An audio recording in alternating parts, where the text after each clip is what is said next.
Welcome to the Craftsman Online podcast. This is the only 5-star rated Masonic podcast endorsed by the Grand Lodge of New York. Any opinions, thoughts, or viewpoints shared during this program are that of the individual and do not reflect the official position of any Grand Lodge, appendant, or concordant body from which that member may hail. I'm your host, Brother Michael Arce, co-founder of CraftsmanOnline.com. You've joined us for a very special episode as we salute our veterans, and first designated as Armistice Day in 1919. November 11th is a day Americans mark to honor with great pride the heroism of those who have died in service of our country and with gratitude for victory. In this episode, we'll be discussing the unique history of military and Freemasonry as we share those today in honor of Veterans Day. I want to welcome in our special guest, Brother Ricardo Rosado. Welcome to the Craftsman Online podcast, Brother Rosado. Thank you for having me. I appreciate it. He's got quite a title. He's the Senior Master of Ceremonies of Allied Lodge number 1170. But especially for this podcast episode, we want to thank him for his service to our country as a sergeant in the U.S. Marine Corps. I understand that was a distinguished service time where you're now back in civilian life. Tell us a little bit about your time in service to the United States. Yeah, thank you for the support, first and foremost. So I served from 2003 to 2014. I did 10 years, 7 months, and 17 days, which are our DD-214, our discharge papers, does a good job of counting for us. I joined, I think I had 2 weeks of summer vacation from graduation of high school till joining the Marine Corps. And I went straight into boot camp June 14th, 2003.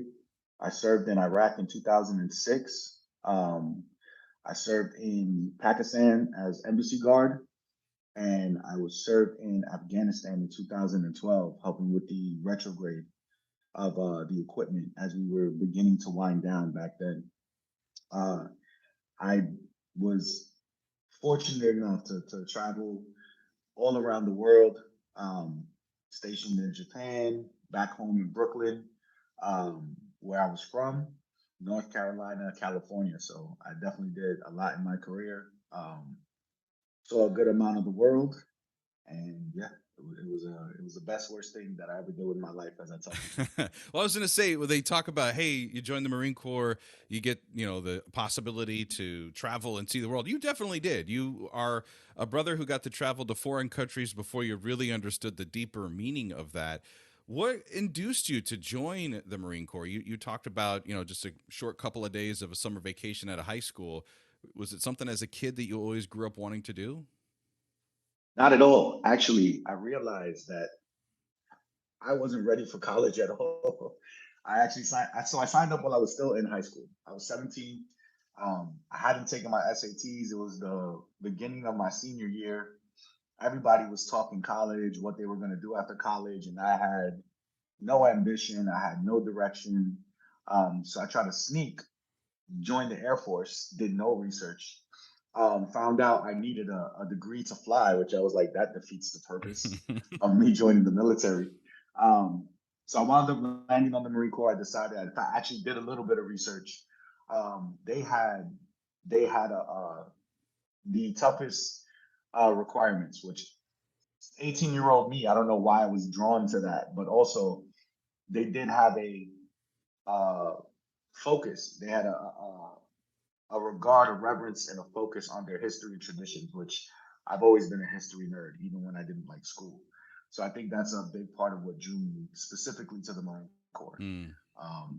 I told my parents, I was just like, when I found out I needed their signature, I said, hey, I turned 18 in a couple of months, so I won't need the signature. So we can be a part of this decision together, or I'm just going to do this anyway. But I did realize back then that I needed the discipline somehow. Do you still live by the code, once a Marine, always a Marine? Once a Marine, always a Marine. I'm not an ex-Marine. I am a Marine veteran, or I am a Marine. I grew up in Yuma, Arizona, where the MCAS air station is, so was around a lot of military and a lot of military families as a kid. I want to talk about how I first got a chance to meet you, and it was a real pleasure. You gave a presentation during one of our Craftsman Online Masonic talks, and was like, was it that long ago? Geez, January 2021 feels like 5 years ago, not just a couple years ago. But you spoke about the Harlem Hellfighters, And it was interesting as someone who spent a significant amount of time living in New York State. I was not familiar with them as far as a military unit and the really unique history that they have. What intrigued you to kind of pick up that story and follow it and get into sharing that with brothers in the craft? I was approached by my worshipful master. Um, he asked me if I would be willing to do a presentation for that year, 2021. He wanted to kind of incorporate the military with our normal civil rights night that we did. And again, as a history nerd, my whole life, I jumped on it. Originally, I was actually going to do the Montfort Point Marines, which were the first Black Marines who they trained their own boot camp down there in Camp Geiger in North Carolina.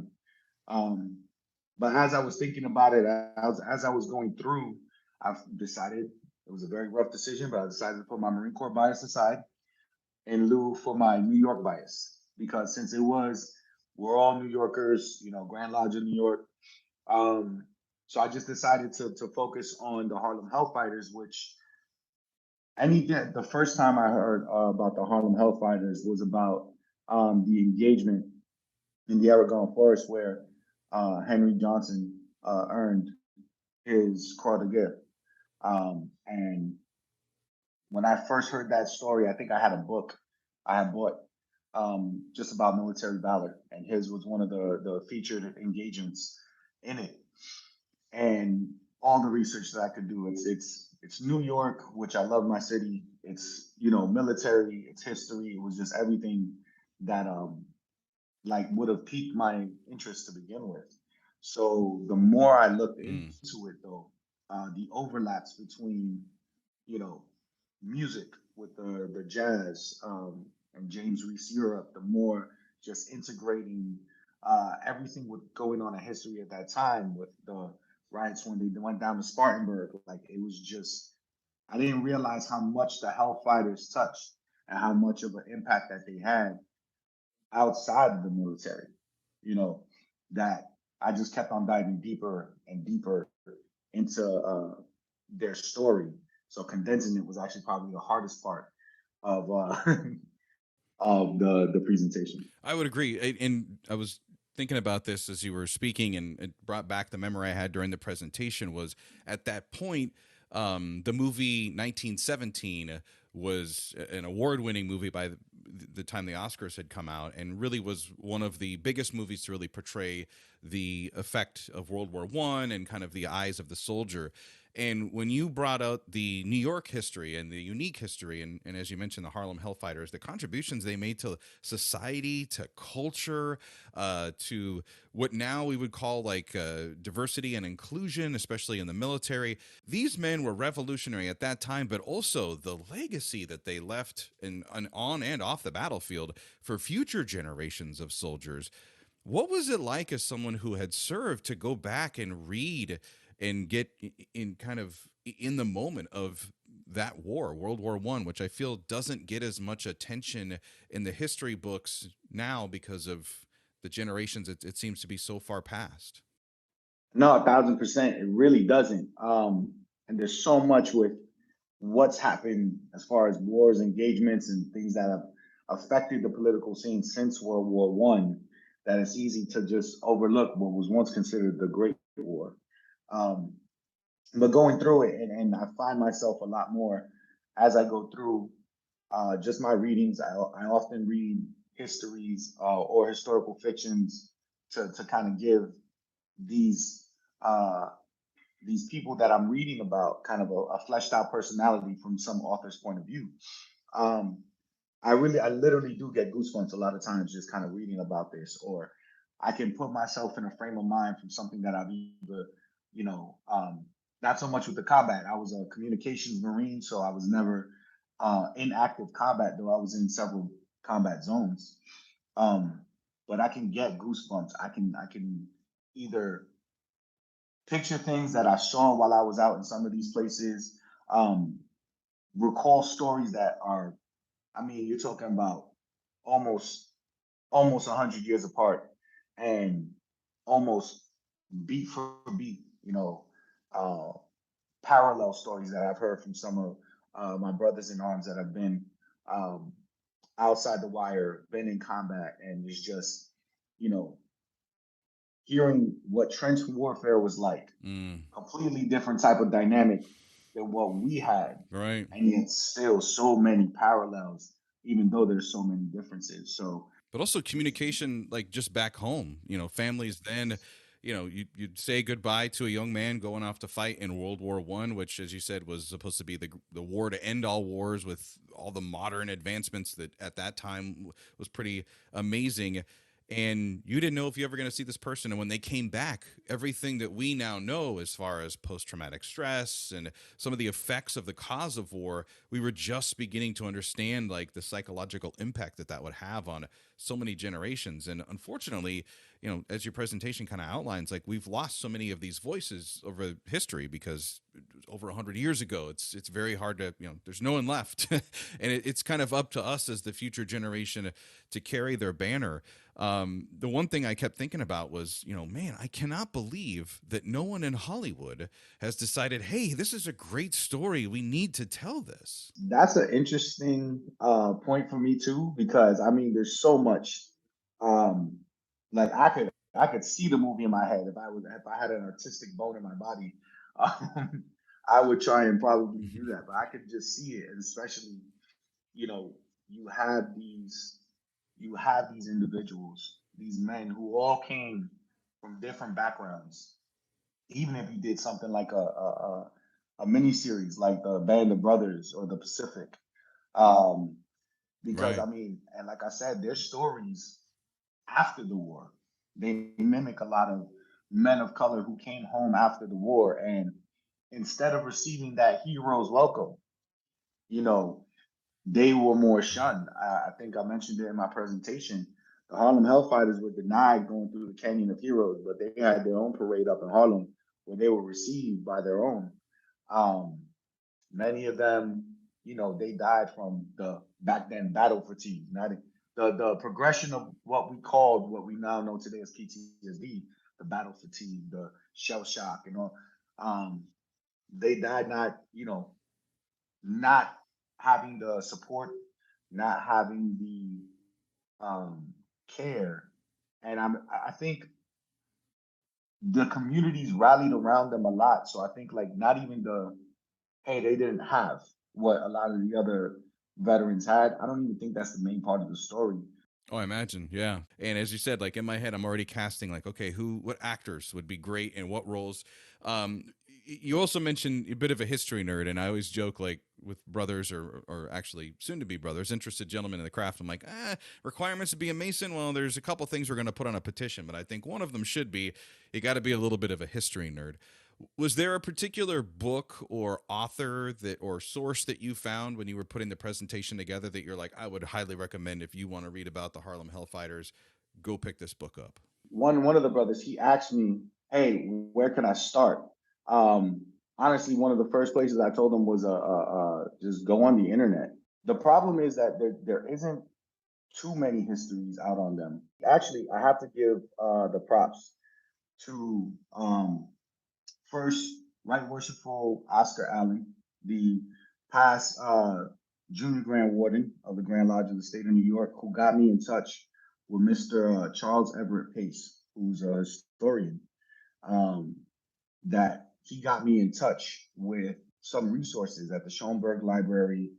The book is one was The Harlem Hellfighter, but A More Unbending Battle by Peter Nelson. That book, I think, was one of the best detailed books as far as the Harlem Hellfighters. The Harlem Hellfighters book, it was good, but it did not have too much. Another source, and I have not reached out. So if you're listening to this, I hope to meet you and speak with you one day. But Right Worshipful Kevin Wardali, who is the current Junior Grand Warden of the Most Worshipful Prince Hall Grand Lodge of the State of New York. And he was on the presentation that I gave, and I believe he commented that he was on the committee who made their memorial. And that's what's really special about Freemasonry is, we talk a lot about our ritual and the craft and the legacy and the history have, and it's special. It's wonderful. It goes back generations. Actually, we really don't know.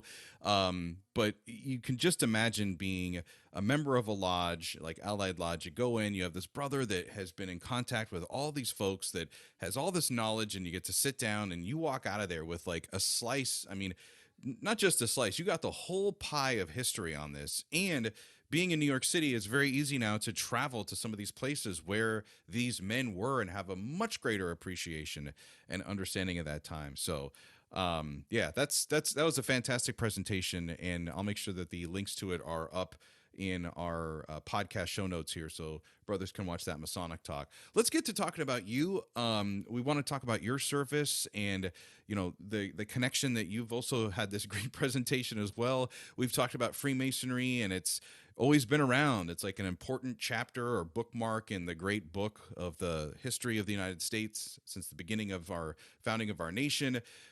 There's also a unique connection between the U.S. Marine Corps and American Freemasonry. Tell us a little bit about that. No, definitely. So in the presentation that you alluded to, I speak about a lot of the parallels between the Marine Corps and Masonry. And I have a ulterior motive. I have a pitch that the Marine Corps is an unofficial concordant body for Freemasonry. Okay. Well So, armed. so the Marine Corps actually was founded at Tun Tavern in Philadelphia. And Tun Tavern was also a Masonic lodge. It was one of the tavern lodges from that era in the mid to late 18th century there. So I believe if I look, I have a record of all the lodges in the United States around that time. I believe Ben Franklin was master of Tun Tavern Lodge. But it is the oldest lodge in the U.S. that I believe we have records for. Not saying it's the oldest period, but the Marine Corps started in in the Masonic Lodge. It was founded. The first commandant of the Marine Corps also was a Mason. We have Lieutenant Samuel Nichols was a Freemason as well. He was the grandson of a Tun Tavern Mason. He was a Tun Tavern Mason himself, and that's where they began recruiting. So November 10th, 1775, birthday of the Marine Corps. I wonder if it was a lodge night. I don't know, but we were founded in the Masonic Lodge. All right. I feel like we got a Nicolas Cage movie going on here. I can follow along with this National Treasures theme, and the dates and everything add up. But also in your presentation, you allude to some things that I think anyone that's a part of another organization, we're always told, like, oh, yeah, Freemasonry had its impact on the time, from everything from the oath of office the President of the United States takes to how buildings are arranged to speaking. You found some interesting connections as far as, and it would be much deeper because I was never a member of the Marine Corps, but specific parts of the Marine Corps. Like we have 3 known degrees in the Blue Lodge of Freemasonry. You say there's 3 steps to being a Marine. The way boot camp is, especially today. So I'm speaking about it obviously through my experience. And when I say today, I mean 2003, forgetting that I'm 19 years removed now. In my presentation, I go over a lot of how what's focused on in each phase very much parallels a lot of the lessons that we learn throughout those 3 degrees. With not to go too much into it, but the first phase of boot camp is basically focusing on the physical level, right? You're conditioning your body. It's everything. You have to humble yourself where everyone gets the same terrible haircut. So you have to kind of, get rid of a lot of people. Their hair is their crown, so you have to shed that. We are not even allowed to use our own names or any personal pronouns. If it's not our last name, I went 3 months having to earn the right to use a personal pronoun. It wasn't mine. It wasn't me. It wasn't I. It was this recruit. It was this recruits. I was a recruit. I could not call myself by my name. So when I earned not only that title, Marine, but the right to also use a personal pronoun like mine, I, me. They held a lot more significance, and I think the earning of that title Marine very much for me was as significant as once we earned that title, brother. You meet a lot of guys, we call them interested gentlemen or candidates in waiting, or prospects is another term I've heard folks use for men that want to join Freemasonry, right? And they get all the way up to the point where they put their petition in, and you're not a Mason until you actually get up to the altar during your first degree. You get down and you take the obligation, and then you're a Mason unless you really screw up in life big time. That is your title for the rest of life. But you will hear guys that are, they've been voted on, they have their degree date set, maybe they come to lodge and they go, "Hey brother," and you look at them and they're like, can't call me that just yet, just Not yet, and that's it. And it's that you got to go through that trial. So it's extremely significant. Like I said, that was one of the parallels for me, like just going through it. And again, I just see boot camp. I saw boot camp as just being boot camp, right? That's what you got to do to train to get into the military. right. But since being in the craft, I realized that was an initiatory rite, just like a lot of these, not just warrior cultures, but cultures back in the day used to have that rite where you go from, this is your mark, going from being a boy to a man, from a, you know, dependent of the society to being a citizen with full rights. And that, you Right. know, just kind of seeing it just opened my eyes to a lot of my service in the Marine Corps. So it probably wasn't difficult for you either to accept the concept of, okay, we have one guy at the top, master of the lodge. He gets to tell anybody in this room what to do, and you get to do it. Oh Like, no, no, no not at all. surprise. I told our worshipful master last year. I told him, I'm a Marine. Just give me my marching orders, and I'm good. Right. So Well, also one of the special pictures that you touch on, and I think about him so much, and I'm glad he's doing better. But our grand lecturer, there's the special picture of you two together. But then I love the U.S. Marine and Mason emblem that you're photographed in front of. Tell us a little bit about the story behind that. I knew about Freemasonry in my time in the Marine Corps, and I was actually beginning to knock later in my Marine Corps career, but it just never worked out. I contracted with the military after my service, and even in those places, just never worked out. But I know a few. I know a few of the Marines that I served with that were also brothers.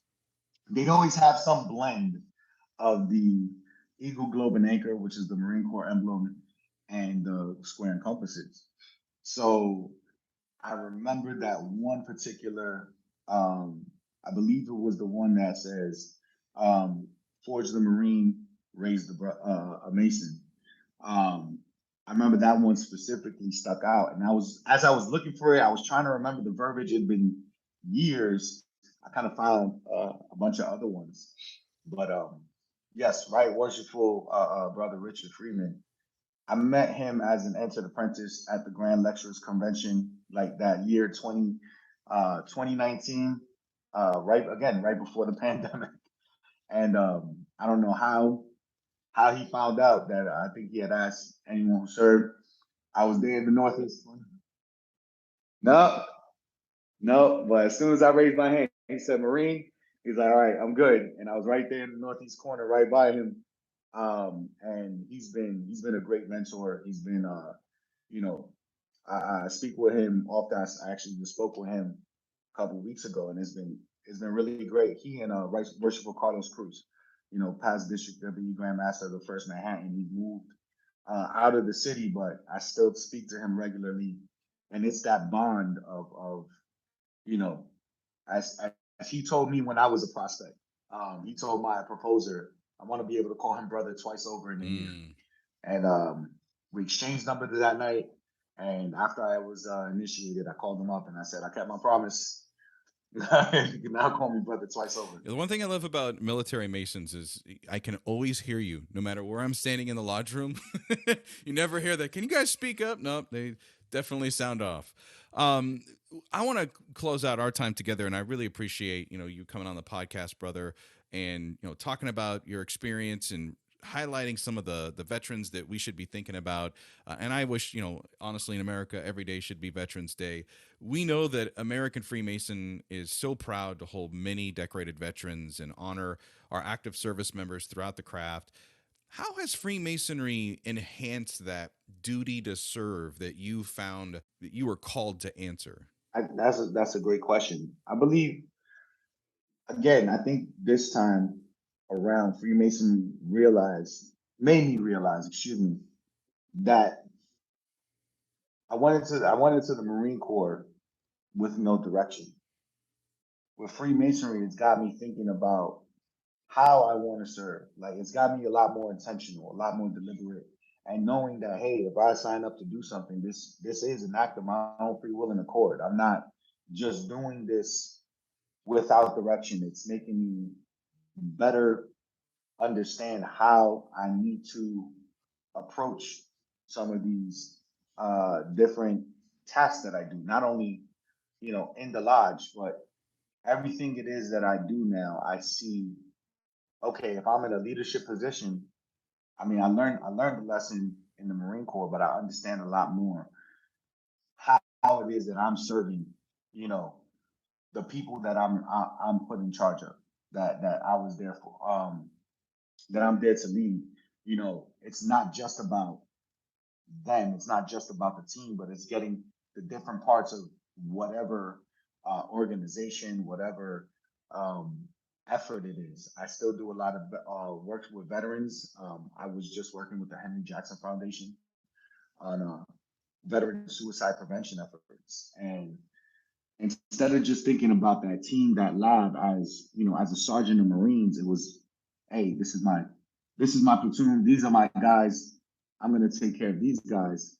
I'm also seeing, hey, we can integrate these people over there and just get into different parts of the whole and kind of seeing how they could work together, because we're all in the same effort, and just kind of bringing the different pieces, uniting them so that we could all move in the direction with the same vision. Before we close out this episode, I wanted to give you the chance, if there's any brothers, either Freemason or brothers in service, that you wanted to call out or send a special tribute to on this podcast. No, I appreciate it. I would like to first and foremost thank you for having me yet again. Like I said, I guess I'm officially a repeat guest on Craftsman Online. My worshipful master, worshipful brother Ezekiel McLean, worshipful master of Allied Lodge, all the brothers of Allied Lodge, of course. We just lost our first elected master. Allied is a very young lodge. We have some lodges with long histories.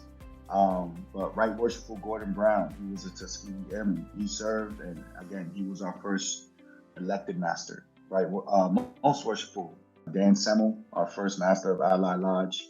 And then just my Marine brothers, all the brothers who served. I know I met a few brothers who were just entered in the last year that joined the service.